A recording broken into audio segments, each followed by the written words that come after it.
Hello! Hi అండి అందరికీ. అందరూ ఎలా ఉన్నారు? బాగున్నారా? ఎవరైతే కొత్తగా నా ఛానల్‌ని చూస్తున్నారో ప్లీజ్ సబ్స్క్రైబ్ అయితే చేసుకోండి. సబ్స్క్రైబ్ అయితే చేసుకోవడం మర్చిపోకండి. జస్ట్ చూసైతే వదిలిపెట్టకుండా నా ఛానల్‌ని అయితే కంపల్సరీ సబ్స్క్రైబ్ అయితే చేసుకోండి. నేను కొత్త కొత్త కంటెంట్‌తో వీడియోస్ అయితే అప్‌లోడ్ చేస్తాను. అదైతే మిస్ కాకండి. సబ్స్క్రైబ్ చేసుకున్నాక బెల్ ఐకాన్ అయితే క్లిక్ చేసుకోండి. సో, జొన్నలతో క్రిస్పీ దోస తయారు చేసుకోవడం ఎలా అనేది ఈ వీడియోలో అయితే చెప్తానండి ఈరోజు. సో, దీనికి కావాల్సిన ఇంగ్రీడియెంట్స్ వచ్చేసి ఏమేమి కావాలనేది ఈ వీడియోలో అయితే నీట్‌గా అయితే చెప్తానండి. ఎక్కడైతే స్కిప్ చేయకండి. నీట్‌గా అయితే వీడియో అయితే లాస్ట్ దాకా చూడండి. ఇక్కడ జొన్నలైతే తీసుకోవాలండి. సో, ఆ జొన్నలనేది ఒక బౌల్‌లో అనేది నేనిక్కడైతే 1 ½ గ్లాస్ ఆఫ్ జొన్నలైతే తీసుకుంటున్నాను. సో, మెజర్‌మెంట్ అయితే ఏ గ్లాస్‌తో అయితే మీరు జొన్నలైతే తీసుకుంటున్నారో ఆ గ్లాస్‌తోనే మినప బ్యాళ్ళు కూడా అదే గ్లాస్‌తోనే తీసుకోవాలండి మెజర్‌మెంట్ అయితే. సో, నేను జొన్నలైతే 1 ½ గ్లాస్ అయితే తీసుకున్నాను. సో, ఇప్పుడు మినుము బ్యాళ్ళు అయితే చూపిస్తున్నాను. సో, అదే గ్లాస్‌తో నేను 3/4 అయితే ఇక్కడ యాడ్ చేసుకుంటున్నాను.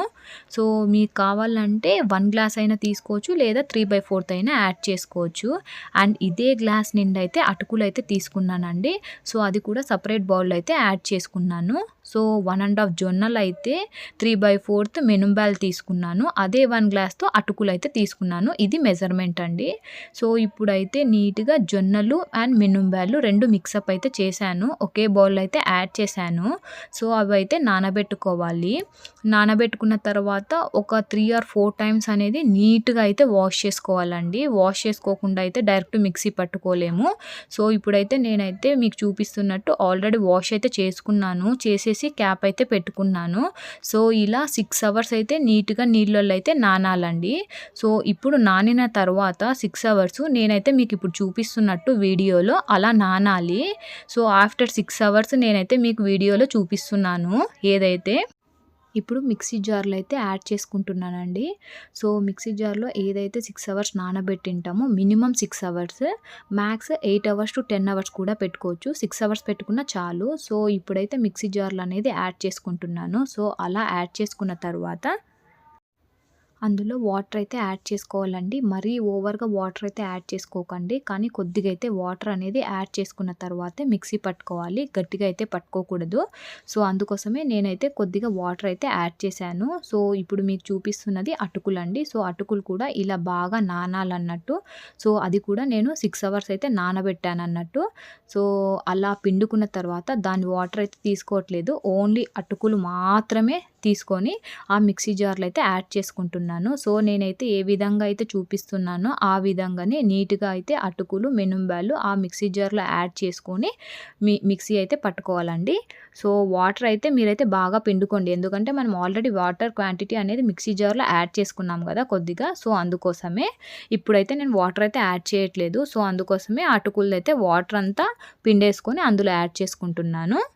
సో, ఇప్పుడు మిక్సీ జార్‌లో హాఫ్ టేబుల్ స్పూన్ జీలకర్ర అయితే యాడ్ చేసుకుంటున్నానండి. సో, ఇదైతే డైజెషన్ కోసం ఏ ప్రాబ్లమ్స్ రాకుండా నీట్‌గా డైజెషన్ అయితే అయితుంది. సో, అందుకోసమే నేనైతే జీలకర్ర యాడ్ చేసుకుంటున్నాను. ఇష్టం ఉన్న వాళ్ళైతే యాడ్ చేసుకోండి. ఇష్టం లేకపోతే వదిలేయండి.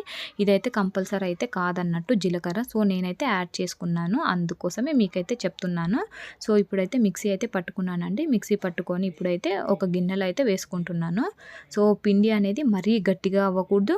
మరీ వాటర్ అనేది ఉండకూడదు. ఈ మీడియం కన్సిస్టెన్సీలోనే ఉండాలి కంపల్సరీ. సో, దానికోసమే నేనైతే మీకు ఈ వీడియోలో అయితే చూపిస్తున్నాను. సో, పిండి చూడండి ఒకసారి మరీ వాటర్‌గా లేదు. మరీ గట్టుగా లేదు. ఇలా ఉండాలన్నట్టు. ఇప్పుడు పిండినైతే ఒకసారి బాగా కలుపుకోవాలండి స్పూన్‌తో. కలుపుకున్న తర్వాత దానికైతే క్యాప్ పెట్టుకోవాలి. ఇదైతే నైట్ అంతా స్టోర్ చేయాలండి. ఫర్ ఎగ్జాంపుల్ మీరు ఈవినింగ్ పట్టుకున్నారనుకోండి, నైట్ అంతా అలానే స్టోర్ చేసి రేపు మార్నింగ్ వచ్చేసి మీరు దోస అయితే వేసుకోవాలి. ఎందుకంటే ఇది బాగా మగ్గుతేనే దోస అనేది పర్ఫెక్ట్‌గా వస్తుంది. పట్టిన వెంటనే దోస అనేది వేసుకోకూడదండి. సో, నైట్ అంతా బాగా అలానే పెట్టిన వెంటనే మినిమమ్ ఒక 6 to 8 అవర్స్ అయితే ఉండాలి. దాని తర్వాతే దోస అయితే వేసుకోవాలండి. సో, ఇదైతే మార్నింగ్ మార్నింగే క్యాప్ అయితే ఓపెన్ చేశానండి పిండికి మీకు చూపిద్దామని. సో ఇలా అయితే ఉంటుంది మార్నింగే కంపల్సరీ. నైట్ అంతా మగ్గబెట్టాక ఇలా ఉంటుంది పిండి. సో ఇప్పుడైతే ఇందులో మనం కొద్దిగా సాల్ట్ అయితే యాడ్ చేసుకోవాలి. సోలా పొడి ఇంట్రెస్ట్ ఉన్న వాళ్ళు వేసుకోండి, ఇంట్రెస్ట్ లేని వాళ్ళు స్కిప్ చేసుకోండి. సాల్ట్ అయితే యాడ్ చేసుకోండి కంపల్సరీ. సో నేనైతే పిండి రెడీగా కలిపి పెట్టుకున్నాను. సో ప్యాన్ అయితే పెట్టుకున్నానండి. సో ప్యాన్ పైన కొద్దిగా ఆయిల్ అయితే వేసాను. ఆయిల్ వేసేసి ఆనియన్ అయితే రాస్తున్నానండి. సో ఆనియన్ రాస్తే దోశ అనేది బాగా వస్తుంది అన్నట్టు లేపడానికి. సో అందుకోసమే నేనైతే ఆయిల్ అయితే అప్లై చేశాను. ఆయిల్ అప్లై చేసేసి దోశ అయితే వేస్తున్నానండి.